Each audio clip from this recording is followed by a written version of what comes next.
আসসালামু আলাইকুম, hello friends, কেমন আছেন সবাই?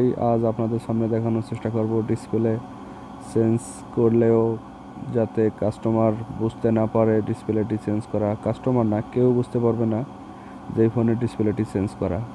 আপনারা জানেন আইফোনের ডিসপ্লে চেঞ্জ করেন কিংবা ব্যাটারি চেঞ্জ করেন, ডিসপ্লেতে এরর মেসেজ শো করে, ব্যাটারি এরর, ডিসপ্লে এরর।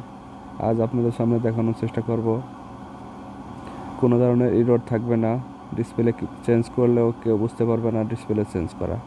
এর মধ্যে দেখতে পাচ্ছেন আমি নতুন একটি ডিসপ্লে আনবক্সিং করে নিচ্ছি। প্যাকেটটি একবারে ইনটেক, নতুন ডিসপ্লের প্যাকেটটি খুলে নিচ্ছি। জিএক্স কোম্পানির একটি ডিসপ্লে, খুবই ভালো মানের প্রোডাক্ট জিএক্স কোম্পানি। এই ডিসপ্লেটি আমরা লাগাবো, আর এই ডিসপ্লের নতুন অবস্থা লাগালে যে কী সমস্যা আসতে পারে এবং পুরনটি থাকলে কী সমস্যা আসতে পারে সেটি দেখানোর চেষ্টা করব। আপনারা প্রথমত উপর থেকে শাটার চাপ দিবেন। এখানে ট্রু টোনস 3টা অপশন শো করে, দেখতে পাচ্ছেন অরিজিনাল ডিসপ্লে। দেখতে পাচ্ছেন এই লাস্টের কর্নারটা, এটা ট্রু টোনস নামে একটা অপশন।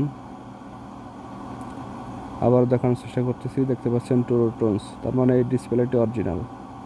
3টা অপশন শো করছে এখানে নিচে।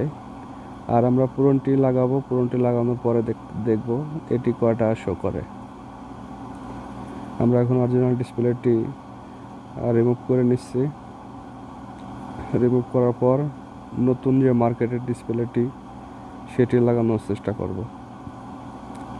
সেটি লাগিয়ে তারপরে দেখার চেষ্টা করব এটিতে নিচে ট্রু টোনস অপশন থাকে কি না।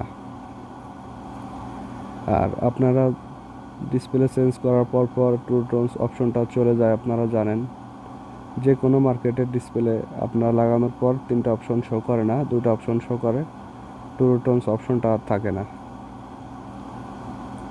এখন নতুন ডিসপ্লেটি আমরা লাগিয়েছি ফোনে, লাগানোর পরে আমরা সে শাটার টেনে দেখব এখানে কি কয়টা অপশন শো করে।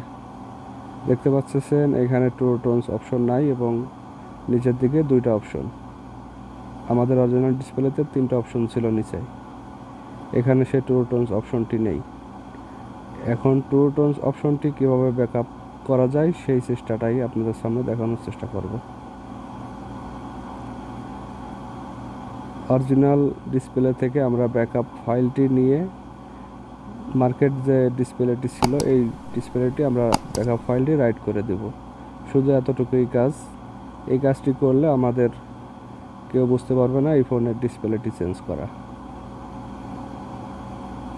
আমরা এখন অরিজিনাল ডিসপ্লেটি আমাদের ভিএনএসির মাধ্যমে কানেকশন দিয়ে নেব। আমি ডিসপ্লেটি বড় করে ডবল দেখানোর চেষ্টা করতেছি যাতে আপনাদের দেখার সুবিধার্থে। আমাদের দেখতে পাচ্ছেন ফোনটি লাগানোর সাথে সাথে উপরে মডেল চলে আসছে আইফোন 11 প্রো। এখানে আমাদের ফাইলটি রাইট করে নিলাম, দেখতে পাচ্ছেন ফাইল 001 একটি নামে পরিচিত নামে সেভ হয়েছে। এখন আমরা অরিজিনাল ডিসপ্লেটি রিমুভ করে মার্কেটের যে লোকাল ডিসপ্লেটি আছে এটিতে যে ফাইলটি আমরা রিড করে নিয়েছি এই ফাইলটি রাইট করে দেব। এটিও আমাদের মডেল শো করতেছে আইফোন 11 প্রো। শুধু এখানে রাইট বাটনে আমি চাপ দিয়ে দিলাম, আমাদের ফাইলটি রাইট হচ্ছে, দেখতে পাচ্ছেন রাইটিং ডাটা এখানে লেখা আসছে 100% ওকে। আমাদের দেখতে পাচ্ছেন আমাদের ইতিমধ্যে ফাইলটি রাইট হয়ে গেল। আমরা অরিজিনাল ডিসপ্লে থেকে যে ফাইলটি ব্যাকআপ নিয়েছি সেই ফাইলটি মার্কেট ডিসপ্লেতে রাইট করে দিলাম। এটি দেওয়ার পরেই আমাদের ডিসপ্লেটি ট্রু টোনস চলে আসবে এবং আমাদের অরিজিনাল ডিসপ্লে শো করবে ডিসপ্লেতে। কাস্টমার বুঝতে পারবে না এবং কেউ বুঝতে পারবে না এই ফোনটিতে ডিসপ্লে চেঞ্জ করা। আমরা এখন চালু করে আপনাদের সামনে দেখানোর চেষ্টা করব আমাদের ব্যাকআপ ফাইলটি রাইট করছি যে ফাইলটি, সে ফাইলটিতে কাজ করতেছে কিনা। দেখতে পারবেন 3টা অপশন আসছে কিনা।